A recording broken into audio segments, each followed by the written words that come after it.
Good afternoon. Welcome back to the B&H event space. It's a cold one out there today. If you're in New York or probably anywhere or most places in the United States right now, today we are discussing obscure features in your mirrorless camera. Yes, there is a ton of features that I can probably guarantee you either don't know exist, don't know how to use, or don't know how to use properly. Trust me, there's a ton that I don't know how to use. That's why we got Russell Graves back to walk us through it. He's going to take us through some of these features that you may not know about or may not be using to your advantage. Russell, welcome. Hey, thanks for having me again, Derek. Appreciate it. And it's Always cold great here to have too, you. believe it or not. I mean, we get in North Texas, we get legitimate winters, and it was 17 degrees outside this morning. And so I'm glad I'm inside and wearing my flannel shirt. Ah, Man, we think Texas, and I just think my friend who moved down there from Philly, and he's like, man, I can't do much more of these 110-degree days. But ice does happen in Texas. Oh, a little better than a week ago, we had 10 inches of snow on the ground. Wow. How And how this is it week, you guys are getting more snow than us up in New York? That just doesn't make sense. The world is flipped on its head, but can't make sense of the weather, but we can make sense of cameras and settings. So we we're hope gonna let so. Russell do that and remind you if you do have any questions on anything, feel free to drop it into the YouTube chat. Russ, I'll see you in a bit for some Q&A. Yes, sir. Thank you. And hey, thanks for everybody for joining me right now. Hang on, let me get this going. Almost forgot to share my screen. There we go. Hey, thanks for joining me. No matter where you are, I hope you're somewhere warm. Like I just mentioned to Derek, I mean it's a beautiful day here at Hackberry Farm in Dodge City, Texas. It's sun shining, the wind is not blowing, but it's pretty cold. I think it's probably about 30 degrees out right now. So when we have these days where there's no clouds and we've got cold weather sitting on top of us, it gets pretty cold overnight. And it was cold last night, and I think it's supposed to get even colder, so cold in fact that we put out a heat lamp for the chickens last night, so where they stayed warm and everything's good here. So thanks for joining me today. You know, I got to tell a little story like I always do to lead these things off. Back, i've always been I've always been an early adopter of technology, but I've never been an early adopter of ideas necessarily. And so what I mean by that is uh one of the greatest gifts my parents ever gave me, and for my generation, I was one of the few digital natives. When I was 10 or 11 years old, my parents bought one of the very first home computers you could even buy. And so I grew up on computers. Even out here in the country, I grew up on computers, and I've always been real comfortable with using technology and not being afraid to try it out and use it on different things. But I've always been a slow adopter of I'll use technology quick, but I've always been a slow adopter of the new ideas. For example, when film was still going really strong and people started talking about digital photography, one of my first thoughts was, and in fact, I'll even admit to this. You could probably go out and find it somewhere. I don't know if it's on the internet, but I used to write a column for a magazine about photography, and the name of my column for that month is called "Why Film Rules," and why it will always be the medium photography medium of choice uh, for a long time to come. And so as it turned out, I was completely wrong about that. It just took a couple of years after I wrote that column to get my first digital camera. I remember what it was, a Canon 10D. And that Canon 10D, I took a couple of test pictures with it. I made a big 20 by 30 enlargement. I realized these are pretty nice cameras. And so I think next year, uh, I think it's this September of 2025 marks the 20-year anniversary that I switched from film to digital. And I know that because that's one of the beautiful things about digital is the metadata that every picture you take holds. And I can go back and look, because I was wondering that the other day. I went back and looked, and sure enough, September of 2025 are my first I'm sorry, September of 2005 are my first digital images. Well, I've made the switch to digital, embraced it wholly, built all these systems that on how to manage my images, learn the whole medium of digital photography, and have done, from a professional standpoint and a personal standpoint, have done pretty well with it.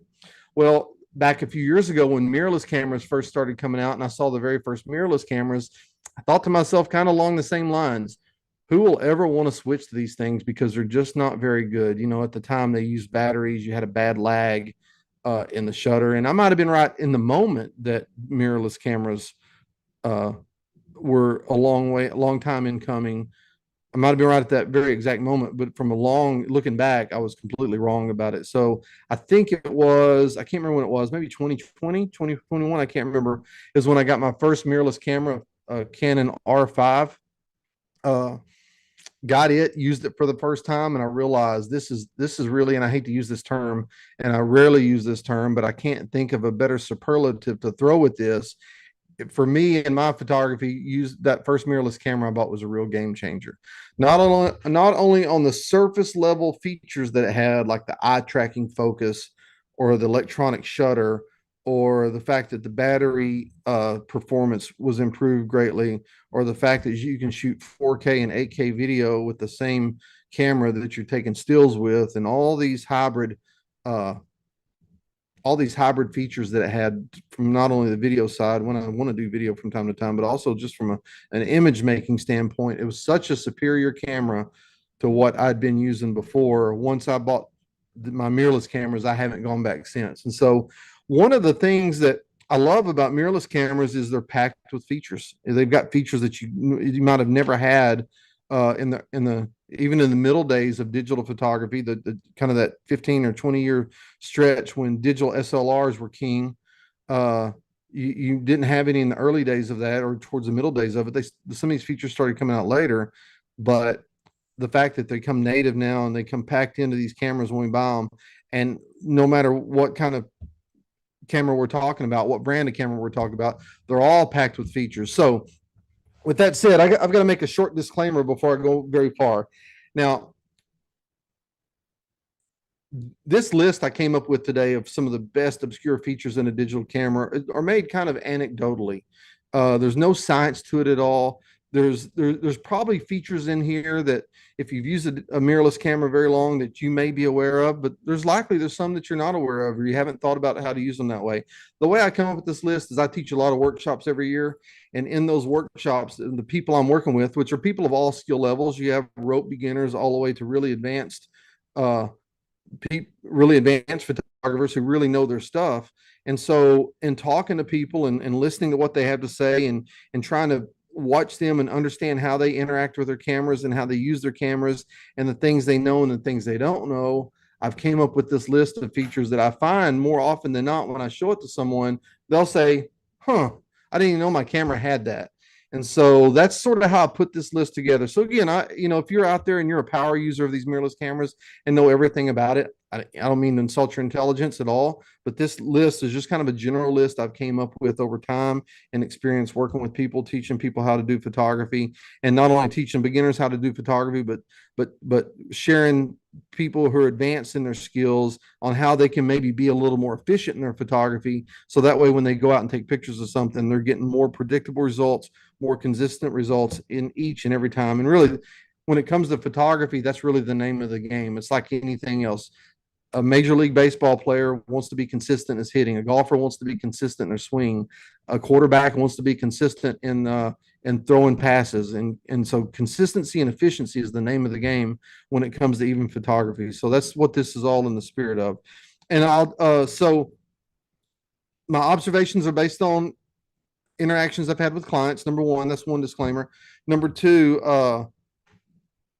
or like I mentioned before, if you're watching this, you may know some of them. There may be one or two you don't know, but this is kind of a general list. And then the third thing is I don't really include all the camera brands. I include some general things, some general features on mirrorless cameras that mainly revolve around Sony, Nikon, and Canon. I use Canon. I'm real familiar with Nikon and Sony and how they work.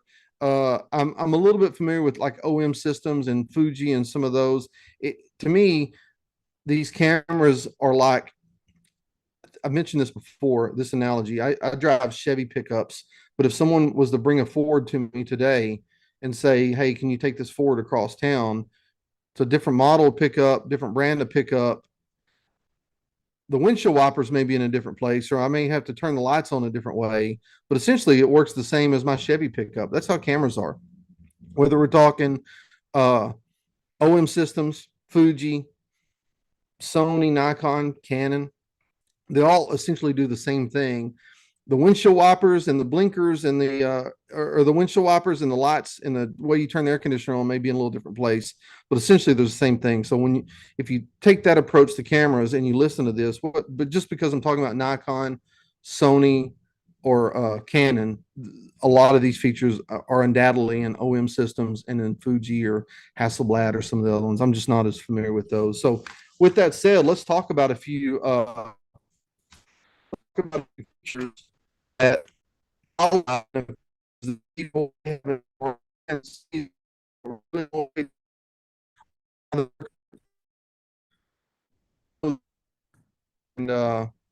and they're available to you as you look at them. So with that said, the view options, I've noticed this. Most people, when they view their pictures, they just hit view and kind of go through their pictures and look at them.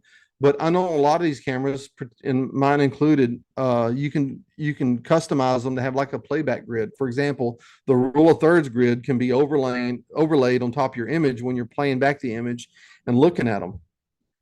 And then also show you where the AF point was located whenever you took the picture. And I'll kind of get to what I think the value of these different things are, of these different features in the view options as I go through it a little bit.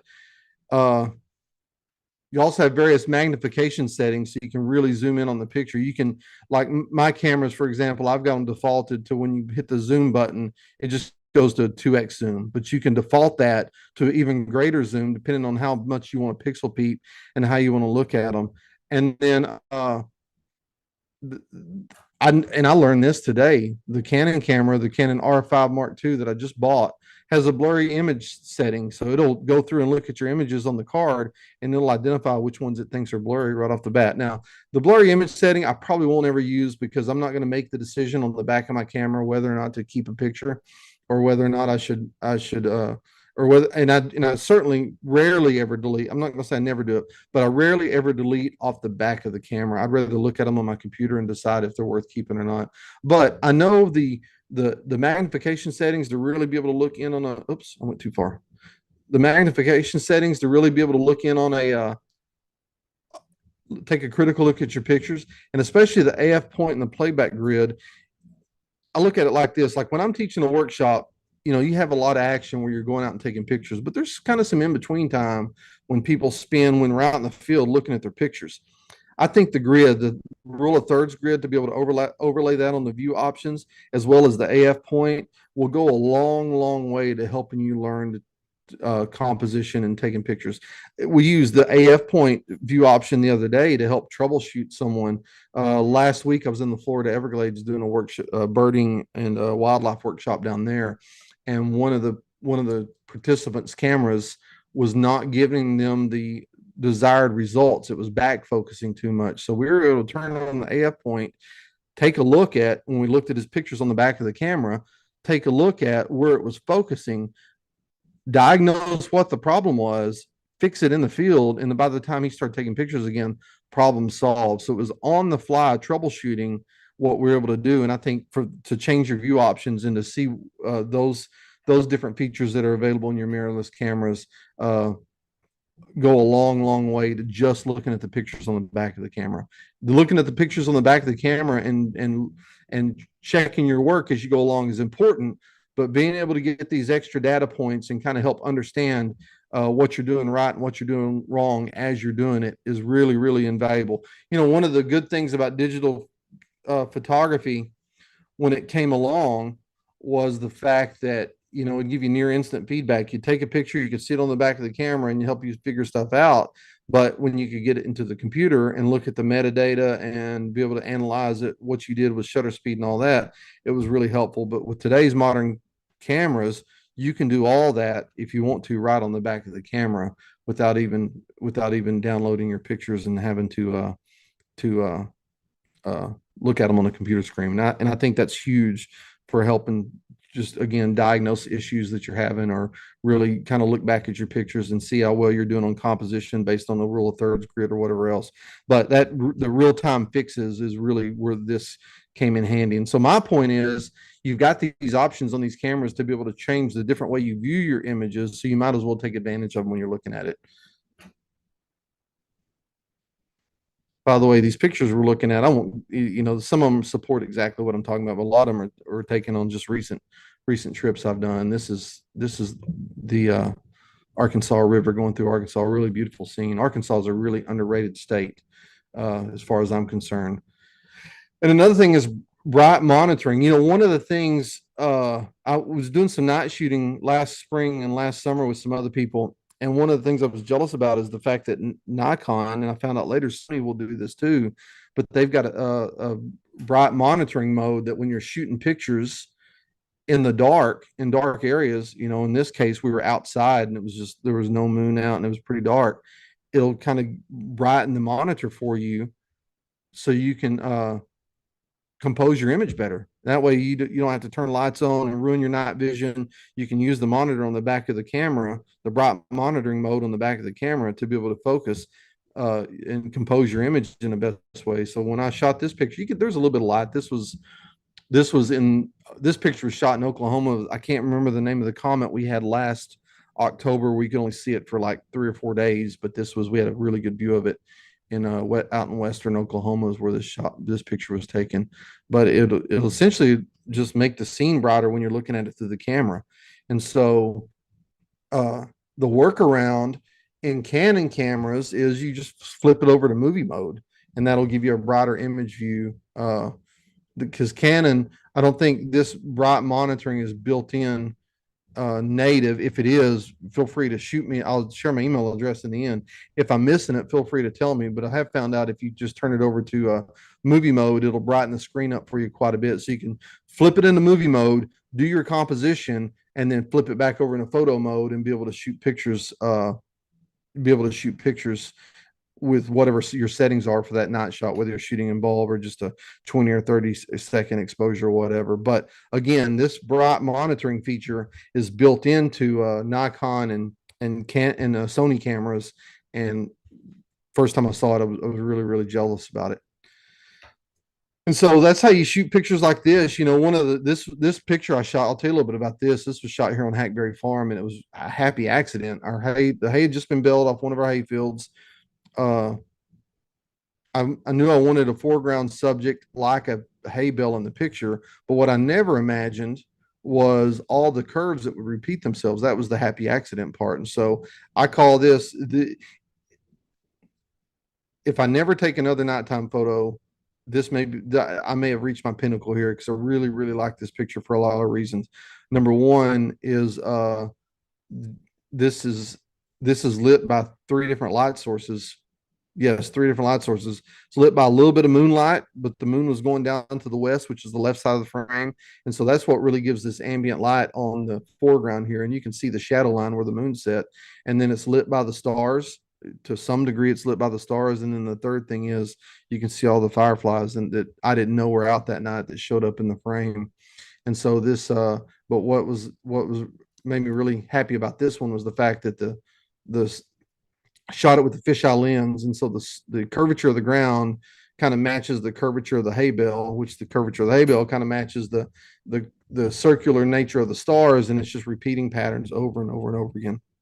And I love this shot. But you use those modes like we talked about to be able to compose this picture without having to turn a bunch of lights on and ruin your night vision, and it really worked out nice that way. Just a few more night shots, just examples of how you can use that bright monitoring mode to your advantage when you're outside. And I'm not going to go into how to find it on your different cameras. I mean, just the fact that it exists is one of the things I found out that when I work with people in the field, some know exist, but a lot of these features, they just don't know they exist. And so that's why I'm happy to tell you today. And as we go along, if you think of anything, or if just feel free to put it in the chat, and then we'll address it towards the end of the webinar. This is something I just learned the other day. So one of the things, if we look at cameras and critique them, I've heard this critique. This isn't my critique. So if you shoot Sony, hear me out before I say this. But I've heard people say that the Sony menus have gotten better, but historically they haven't been great because they're so detailed. I can usually find stuff when I'm messing with the Sony camera. So my opinion is neither here nor there on whether or not they're great. The Canon menus have a pretty detailed uh are pretty detailed, but I was just using, since I shoot Canon, I was just using it the wrong way. I was using this function button the wrong way. And then Nikon, I think Nikon probably has the best way of being able to toggle that little rear controller to be able to get into the various menu functions pretty quick. Now, my way of doing it wasn't very quick. So coming up on the next slide, I'm going to show you a video that I shot this morning of how I used to do it. So essentially, it's hard to demonstrate without shooting a video myself. What I used to do because Sony and Canon menus are set up similar, where you've got like a browser on the back and you've got different tabs for the different functions. And so to go to the different tabs, I would just roll through each menu screen and get to the next tab. And so, but you can use that Q button to switch from tab to tab to tab, or the function button in Sony to switch from tab to tab to tab. That way you don't have to roll through each menu screen to get to the next menu, the next function group that's in your menu. For example, this is the back of a Canon camera. Sony, this all again operates similarly. Sony, you can use the function button, but if you look at the top of this, if you're not familiar with the menu item, the little camera there, the AF, the play button, the little squiggly double-sided arrow, the wrench, those are all different tabs. And so within each tab, like the blue tab here, you have one of 4 menu pages. So I'm going to let this video play, and at the first of the video, I'll show you how I used to just roll the wheel on the back of my camera and scroll through each page to get to the next tab. Here we go. You can see that I just scroll through. Now, what I discovered is if you push Q, it'll just go to each tab individually, and it's going to save me a ton of time in the end having to go through each menu item. And so then when I get to the pages, I can use the Q button, or again, the function button in Sony, to go through each tab. And once I get to the tab I want to, then I can use my little back controller to go to the page I want to. And then it's just a matter of scrolling down. Now, it's going to save me time ultimately. Is it a lot of time?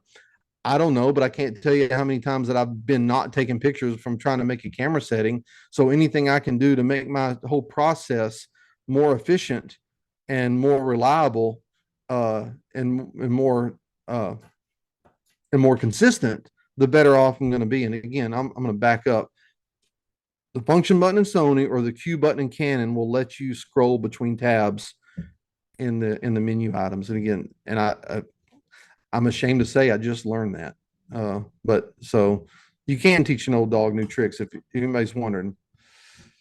Here's another one too. I know a lot of people understand that there's an app that you can use from your phone, on your phone, to control to connect to your camera. And the way I've seen most people use it is they just use it to download, where they take a picture on their phone and they use it as an interface to be able to connect to their camera, download pictures onto their phone, and then that way they can use the Photos app on their phone or share it to social media nearly instantly and do different things like that. And so that's a valuable use of it. I do that some, I don't do that a lot. What I found on the apps is the ability to control your camera with the phone. And so the way I use it most of the time is, or when I use it on the back, is either 2 ways. This remote live view shooting, and that's not all the app interface there that I've got. So in other words, I can set my camera up and then use my phone to fire it during live view. So I can see on my phone what the camera sees, and then when the action's right, I can fire my camera. So essentially, you use your phone like a remote control. And so instead of having a shutter release, and we've solved this problem a lot in the field, where we get to do a shoot and someone either forgets their shutter release, their wide shutter release you can plug into a camera. And I'm not here to say those are invaluable, because they still are good to have. But they either forget their shutter release, or the shutter release quits working, because there is a little bit of mechanical parts to it that it can quit working. And so instead of relying on the shutter release, then we hook them up to the app instead, and that's native to their camera. And then you can there's a button on there that you can fire the shutter just like it's a remote release. And then like I was alluding to before, live view shooting, which is huge in my mind because live view shooting, uh, again, will allow you to see what the camera sees, take pictures at the optimum time. Now there's some distance limitations, and I'm not exactly sure what those are, but I know I've been probably 30 yards away from my camera before and being able to use it to fire it and to get pretty good shots. The picture I'm going to show you next on the screen to give you a little bit of real life example. I was out in Western Texas and we were on a workshop and there's a prairie dog town out there. And the prairie dog was in a park. Prairie dog town was in a park, a state park. The prairie dogs were used to seeing people, but they're just used to seeing people walk by and just not really paying attention to them. Well, there we are showing up with all of our big cameras and our big lenses to try to take pictures of them. And so they got a little nervous. And so trying to work through the problem, because if you shot pictures a lot, that you like it when it's easy and you don't have to think about the process. But sometimes photography is a good exercise in problem solving. And so thinking about how to solve my problem, I realized I've got this live view shooting. And so I had my tripod. I set my tripod up really low. I put the camera with the telephoto lens on the tripod. I connected my phone to it and then had it pre-aimed at this prairie dog burrow because the prairie dog had went down in the hole and you could barely see the top of his head. And so because whatever it is with animals in the shape of people, they just learn to be wary of people's shapes, but they're not very afraid of a camera on a tripod at a low angle. And so all I did was set the camera up, connected my app to it, backed away from it, and waited 2 or 3 minutes. And the prairie dog came back out of the burrow. He was still angry that we were there barking at us, but I was able to back away from my camera, get to a distance that the prairie dog felt comfortable me being around. And then from there, I just shot a lot of pictures. And because again, I could see on my phone what the camera saw. I'd use the live view shooting and was able to shoot. This is one of the shots I took. This is of the prairie dog barking. By the way, these prairie dogs are maybe 8-10 inches long without the tail. They're just little bitty rodents, but they live if you've never seen one before, they live in these burrows out west, and they're really really an interesting and animated creature. They've been maligned for a long time, but I think the tide has turned on that. They're pretty interesting creature. They're a keystone species of the plains. So what that means is they create habitat that supports 100+ different plants and animals that rely on the habitat they create. They're a prey species, so a lot of predators, hawks, badgers, coyotes, other stuff, they hang around the burrows all the time. So if you ever get out west and you want to see a lot of different animals, find a prairie dog town because there's a good chance that you'll see a lot of different animals out there. But this shot I couldn't have got if I'd have just waited there because him and all of his minions around him didn't like me being there. So they kept low in their burrows because again, they were used to seeing people. They'd see people walk by all the time and just take a cursory glance at them, but they weren't used to people stopping and watching them. And so that was the solution that we did. We just hooked the cameras to the apps, set the cameras up, fired away whenever we backed off and the cameras got in the and the prairie dogs got used to us being there. But on another thing on the app that's good to use too, if you do bulb shooting, if you do night shooting, 2-minute, 3-minute, 4-minute, 5-minute exposures, you're instead of having a shutter release, your phone will work as a shutter release to be able to release that as well. So there's all kinds of different applications that you can dive into with the app that connects to your camera, not just downloading your pictures, even though that's important. It's so much more functional than that. And every time a new iteration comes out, I have found not only when I'm looking at my app or looking at other people's apps, whether they control a Nikon or a Sony or an OM systems, every new iteration of the app becomes more and more functional. And so I think there's probably a lot of good things to come. I just don't know what they are. And then the way we used to have to do things back in the digital SLR days, and they started introducing this into the digital SLRs, are the built-in intervalometer. And if you don't know what an intervalometer is, it's just a function. It used to be a different device you'd have to buy, a shutter release you'd have to buy that plugged into your camera, And then on the intervalometer is you could set it to take pictures at various intervals. So if you wanted to take a picture every 10 seconds, you'd set it, I want to take a picture every 10 seconds. So the intervalometer, once you would start it, it'd take a picture and count down to itself 10, 9, 8, so on, take another picture, and it just keep doing that until you stopped it. And uh, that has specific applications to it to be able to do that. If you can make the interval a minute if you want to, you can make it 10 minutes if you want to, you can do whatever interval up to the limitations of that shutter release intervalometer we used to have to buy. Well, sometime in the late days of digital SLR cameras, they started introducing that into a lot of cameras, but they've kept it inside these mirrorless cameras. And again, I found that it's not that no one knows about it, but there's enough that I've paid attention that a lot of people, if they know it's in there, they don't really understand how to use it. And so, but a built-in intervalometer is really, really valuable. I mean, of course, it eliminates the need for an external intervalometer, so you don't have to buy an extra piece of equipment anymore. It's all built into the camera. But the fact is, it's got a lot of uses is what I think is pretty important and pretty valuable. Now, I will make this caveat here. It's good for time-lapse video.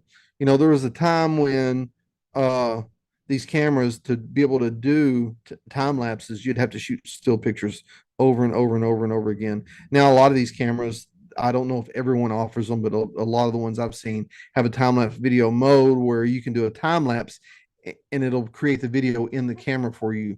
But if you're still old school and you want the complete control of having the ability to edit all those pictures individually, then it's a good way to do time-lapse video. So you use the internal intervalometer that's built into the camera to do time-lapse video.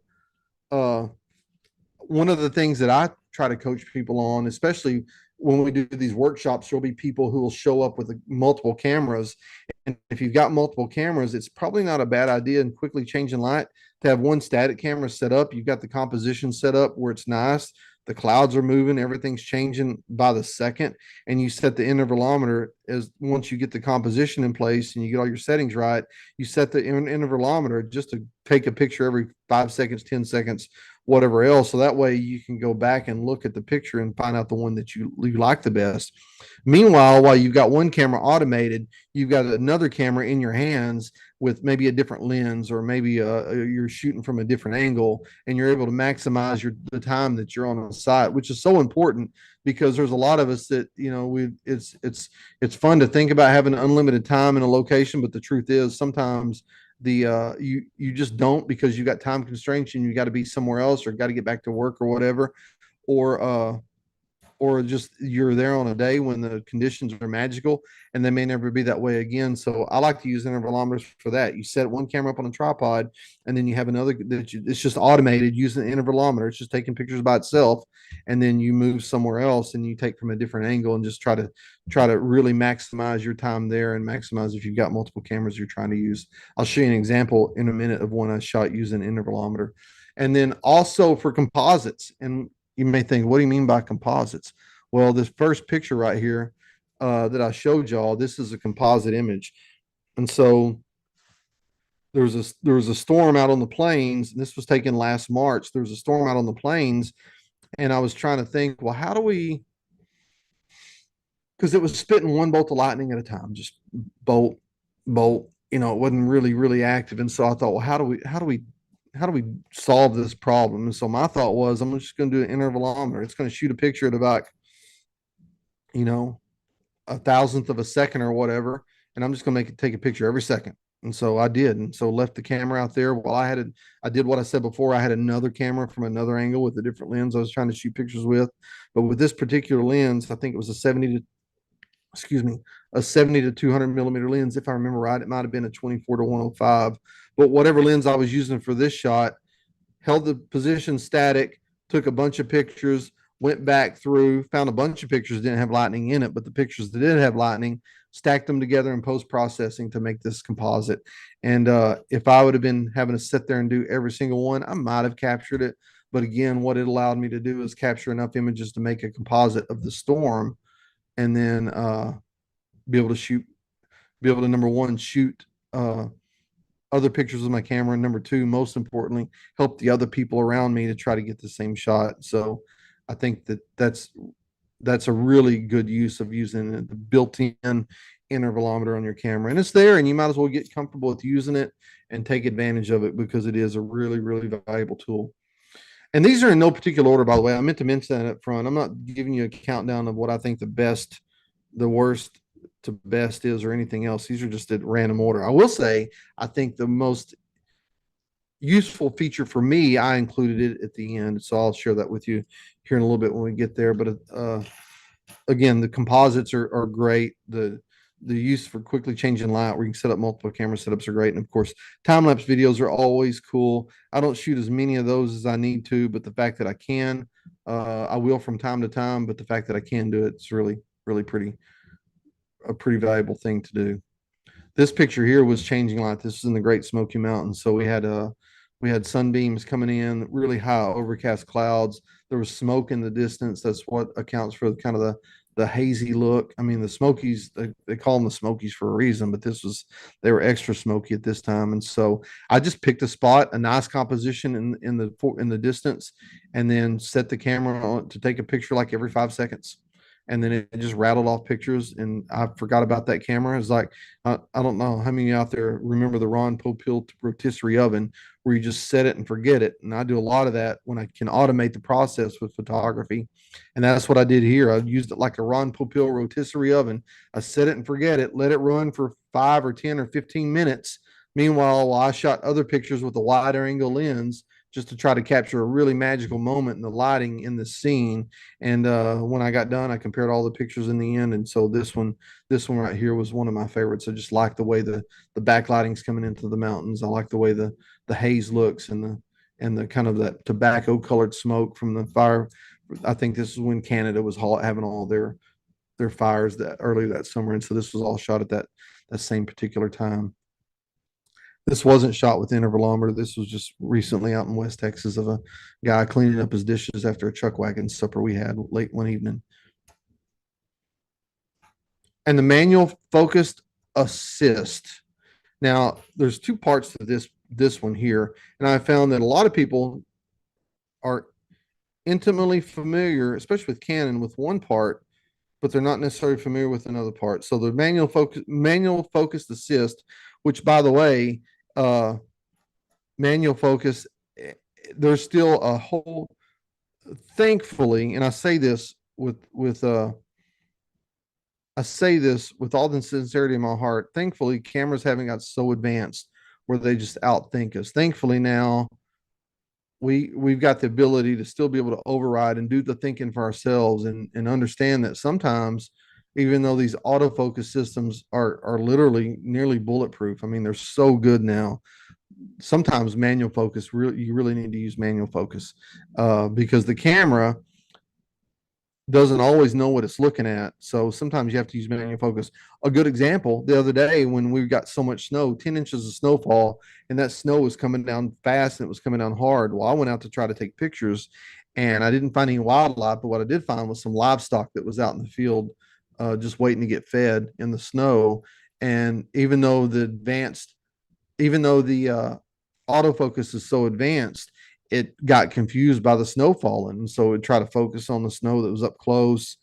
It tried to focus on the cows that are just going crazy. So instinctively, to switch to manual focus. Well, because I wear glasses, my eyes aren't as good as they used to be. And so sometimes these manual focus assists really come in handy. And the two parts I spoke about is a lot of people know about focus peaking.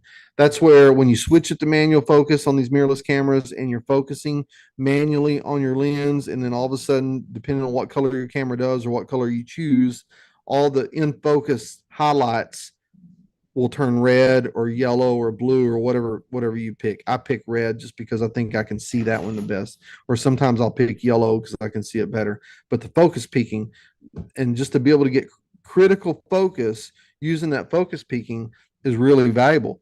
A good example when I think focus peaking is good too is when you're doing night sky photography, and then you can ensure, one of the tenets of doing night sky photography, whether you're doing star trails or whether you're doing using moonlight or some other ambient light sources, your foreground light, is you've got to turn the autofocus off so the lens doesn't hunt in the dark trying to acquire focus on something. So when you turn to manual focus, use focus peaking to help get the stars in focus. Because believe it or not, and this I'm kind of going off on a little tangent here, believe it or not, you can't just dial a lens to infinity and expect the stars to be in focus. And it kind of perplexed me for a while. Then I finally realized, and the reason why it doesn't work that way is because these lenses have an infinity mark on them, but the stars are at a finite distance. And so because of that, you just can't dial it to infinity and expect the stars to be in focus. So focus peaking, when you've got it turned on and you've got your lens on manual, when you're out at night and you're turning it in those little points of light that are the stars, and all of a sudden they turn red, you know you've got them in focus. And so that works really, really good.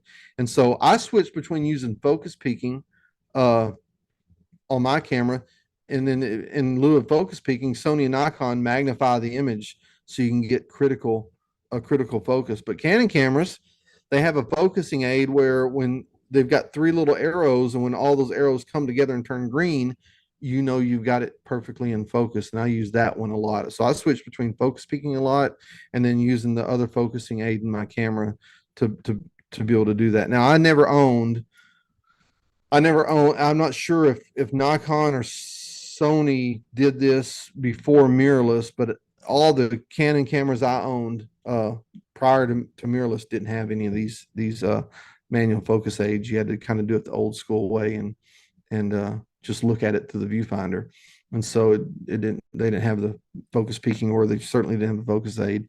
But I have found using this is what this obscure feature. Again, a lot of people I've talked to, they know about focus peaking, they use it, but a lot of them don't know that about the magnifying the image, or has the focusing aid to be able to use to obtain even more critical focus, when sometimes you either using the focus peaking is not practical, or you just don't want to use it. I don't like focus peaking in all the times I use it. I use focus peaking most for landscape, because also when I'm dialing in like at f16 or whatever, it'll graphically show me a pretty good representation of how much the image is in focus. But I usually use the focus aid when I'm shooting pictures of wildlife behind trees, or in a or behind brush or whatever else. When your autofocus just don't work, that focusing aid I think works the best for me. Then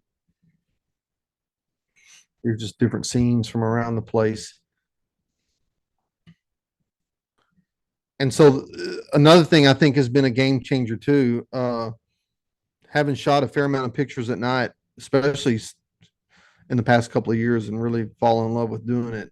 I think the bulb timers are essential. Back in the day with film, I had one that looked like a plunger. And so you would screw it into the shutter button, and then you would use it like a plunger to lock down the shutter manually. It was just, there's nothing electronic about it. And then you'd have to have some kind of timer to time how long the exposure was if you're shooting in bulb. Then come along the digital cameras, and then you had an electronic shutter release, but you still had to use a timer to be able to see how long it was. Now, all of a sudden the intervalometer came along, and then it would do that for you. It had a built-in timer, but still, you still had to buy another piece of equipment to be able to use it. Well, now in mirrorless cameras, they have bulb timers built in. And again, some of the later digital SLRs might have. I'm the one that did it. And so so part of the bulb timer may be a little bit of my ignorance of just not understanding what was available in all the cameras. But what I find amazing is that some Nikon mirrorless cameras will do exposures up to 900 seconds or 15 minutes in length. I learned that from some of my workshop clients when they start using their cameras around me. And then all of a sudden, I'm telling them, well, we need to do a 4-minute exposure under the moonlight. This is similar to what we did here. This is in Caddo Lake in Texas. And this was probably, wasn't 4 minutes long. I think this was maybe 2 minutes long. But either way, 2-minute exposure. Well, the people using the Nikon mirrorless cameras could just dial it into their camera. Well, the Canon, and I don't think Sony will do that where you can dial it in, but they do have built-in bulb timers where it's got a countdown timer not only on the top of your camera, but also on the back of your camera too, that once you start the bulb exposure, it counts how long the exposure is. And when you're done, when you get to that magic number, you just turn it off.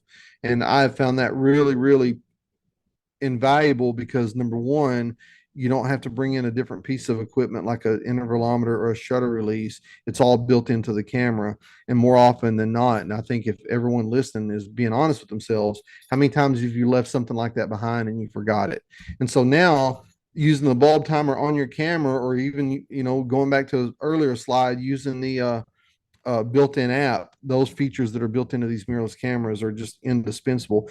Essentially, they just help you do your job a little easier, and it just makes it a whole lot more convenient. There's all kinds of ways, everything we talked about necessarily, with the exception, I'm trying to think of what all we talked about, with the exception of maybe the focusing aids, like the focus peaking or the manual focusing aid. A lot of the stuff we talked about, like intervalometers or the bulb timer, you don't have to do it in the camera, but the fact that it's built in just really does make it a lot more convenient. It just keeps you from having to buy extra pieces of equipment, another piece of equipment tearing up on you, or the battery's going dead at an inopportune time, or you just, like I do a lot, just forget it back at home. I've got a long history of forgetting stuff back at home. That's why I started putting checklists on my phone before I go anywhere. Checklists based on different, whatever I'm doing, not photography, I've got a checklist. Wildlife photography, I've got a checklist based on the different activities I'm going to go do. I've got a checklist built in because I can tell you this: back in the day, when I still shot film, I was on a photography assignment for a magazine and was trying to photograph this really, really skittish species of wildlife called aoudad sheep, and that was what the story was about. And I'd done my homework and I figured out where they were, and I spent a day trying to get close to them, and I finally got close enough to them to photograph them. And when I say close enough, I'm like 25 yards away, and there's 10 aoudad standing in front of me, and they don't really know I'm there. And I've got every kind of good opportunity to take pictures of them. I discovered about 15 minutes before I saw them, because I was actually walking back to my vehicle, that I'd forgotten all my film. And so I had no film in my camera and just walked off and left it. So anytime that I can have an opportunity to do stuff in camera and not have to bring an extra accessory for it, believe me, it makes my life so much easier. And this was shot. And the thing about a lot of these things, like the intervalometer and the bulb timer and all that, you can use them, or HDR even, you can use them in conjunction with each other, where you can set the intervalometer, you can set the HDR mode, and you can do all kinds of different mix and match combinations within the camera. So this was shot on bulb with the intervalometer. This is, if you don't know what that structure is, in a lot of the western parts of the state here in Texas, that's how what deer hunters use as a tower blind to climb up in and hide from deer. But I lit this internally with a lamp, and then shot this using the interval timer and the bulb mode over time. And so I promise you to save what I think is the best for last, and that is the crop mode. I'll get into a little bit of crop mode here in a minute, but essentially the crop mode is a mode in these cameras that allow you to essentially pre-crop an image. Now, I'll get in a little bit of what I've heard people say, that why it's not a good idea. I don't know that I necessarily agree with that, but we'll talk about it anyway. But the crop mode, it's called many things. In Canon, it's called crop mode. Nikon calls it, I think you switch between the DX and FX mode, and then in Sony, it's APS-C or Super 35 mode. Essentially, what the whole mode does is it pre-crops an image for you. And so I've got a button on my camera, and that's another cool thing about these mirrorless cameras, the fact that, and everybody knows about this, that's why I didn't include it, the fact that you can reprogram every single button on the camera and make it do something different is really cool. So a lot of times there's a button on just about everyone that I've experienced, there's a button on your camera that you rarely ever use. It may be the one that's kind of at the place of your ring finger there on the front of your camera. It used to be the depth of field preview button for a lot of these cameras. It may be that button. I know Canon puts a little bitty button right beside the shutter button. I mean, it's a tiny button that hardly anyone ever uses. I always reprogram that one. But essentially, I reprogram that button so you can go from full frame mode to crop mode with just a push of a button and the turn of a dial. It's that quick. And I found that, to me, of all the things I've talked about that I was never able to do with a DSLR camera, to me, because I'm primarily a wildlife shooter, this is the most important thing to me, is the crop mode of being able to do that. Now, there'll be people, well, let me show you the difference here. So this picture was shot last week.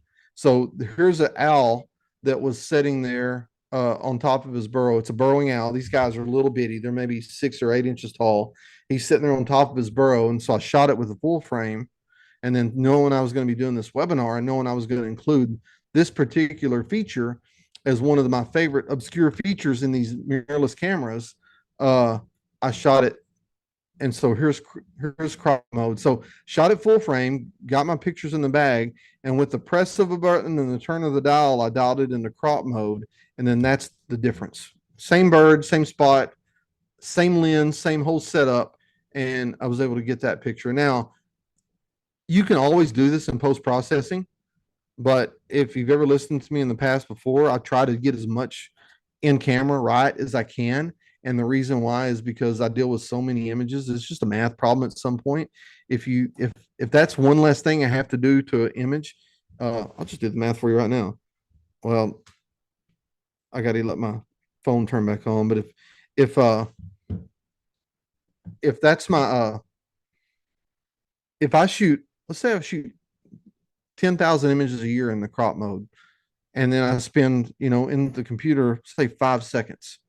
Well, let's just say 6 seconds to keep the math easy. 60,000 pictures. Okay, my phone's up now. I'm going to turn this thing on right quick on the calculator.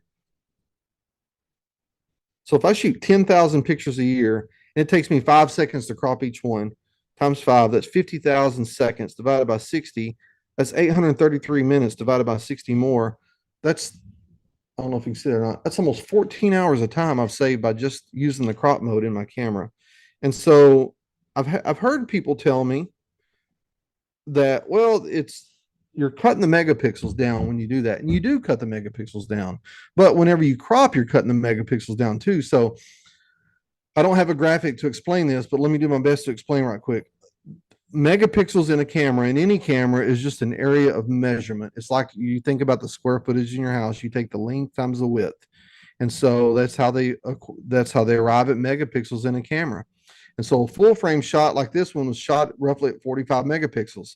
When I put it into the crop mode, all of a sudden it's shooting at 20 something, 23, 24 megapixels. I don't really remember what it is, but it's a 1.6 crop. It's like a built-in teleconverter without the loss of light. And so it doesn't really, to me, it doesn't really affect the quality of the megapixels. I look at it like this. If you've got 1,000 square foot garden and that soil in your garden is really fertile soil, if you only grew your garden in half of that soil, that's half your gardening in is still fertile soil. The quality of the soil is still really, really good. And that's the same way I look at it with this.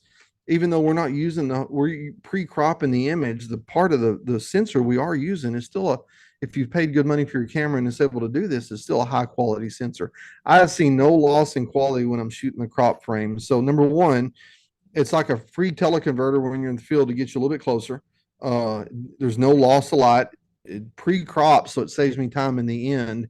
And there's a bonus, and I don't really think about like this, but if you use this in your mirrorless camera, pay attention, because all of a sudden, because you're using less of the sensor and you're shooting a lower megapixel count per each frame, all of a sudden you can shoot a lot more frames on the camera.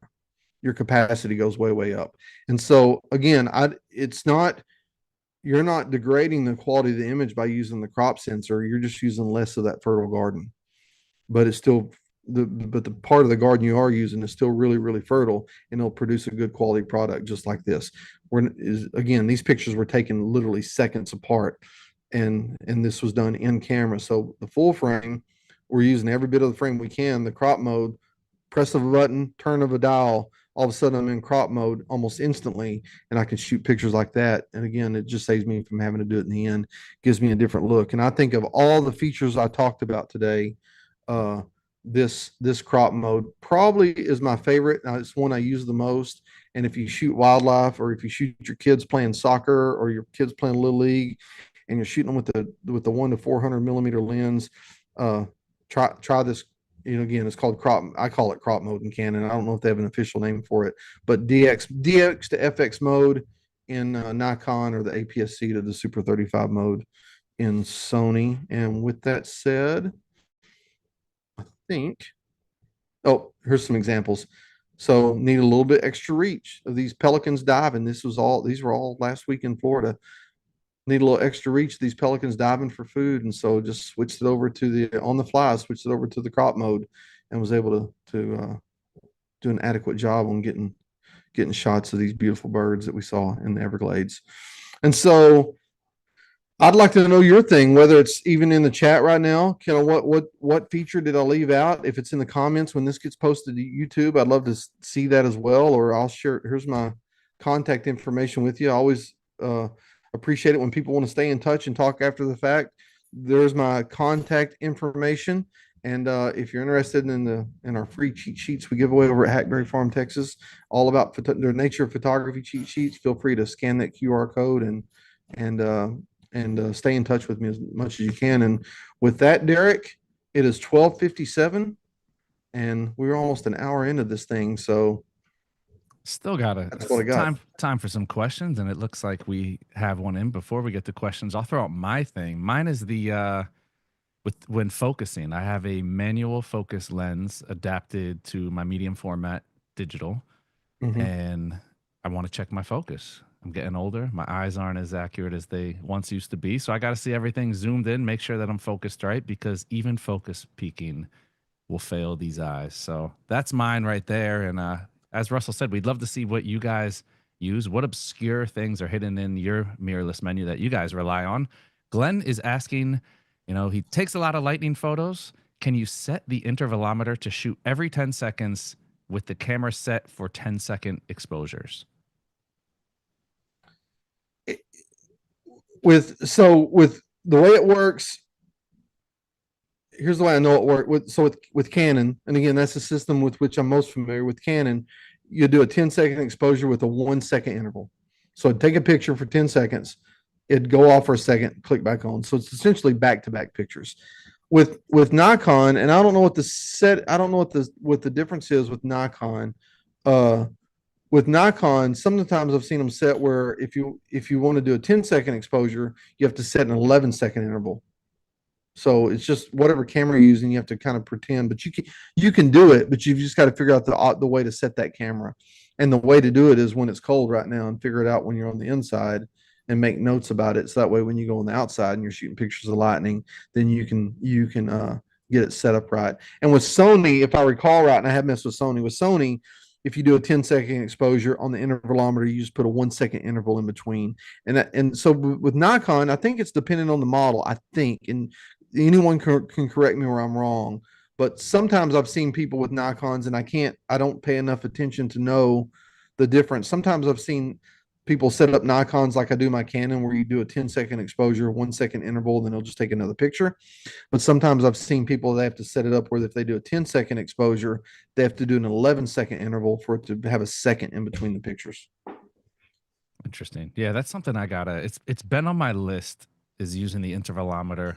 Again, I'm old school, so that's newer to me, and I've been on mirrorless for a couple of years now, and I still haven't gotten used to that. But the intervalometer is also great for basically wiping out the timer. The way that we used to use the timer for like family photos of yourself, for people who are out there and they don't have somebody to take the picture of them, the intervalometer, that's the way that I've used it, where it's like, got to take a picture of the family, set the camera down. It's easier to set the intervalometer and get 10, 15 pictures, just let it rip. And instead of asking someone to take a picture, or instead of doing the timer and getting one photo. Yeah, I'm running back and forth. Yeah, definitely. Here's some homework for people. I just thought about this when you said that example. I don't know if you could use the timer in conjunction with the intervalometer. Maybe. Interesting. I don't know. The timer for me is it's a relic now. It's a relic, and I think everything that the intervalometer does, it's like I don't even see a need for the timer. Even if I set the intervalometer, throw the first couple frames away while I'm getting back to the scene and getting set up, and I'll usually set it to take anywhere from 10 to 15 photos. That way it makes sure we get at least one we like. Yeah. Well, Russ, great having you back. Thank you. There's plenty more to come this year. If you guys aren't familiar with Russell, get familiar. He dropped a link there for Hackberry Farm. We'll drop that in the YouTube as well, so that you guys can click and head and see what he's got going on there. And a huge thank you to Russell, as always, and to all of our viewers out there. Thank you guys for tuning in. Another edition of the B&H Event Space, now in the books. Catch y'all next time. Thank y'all.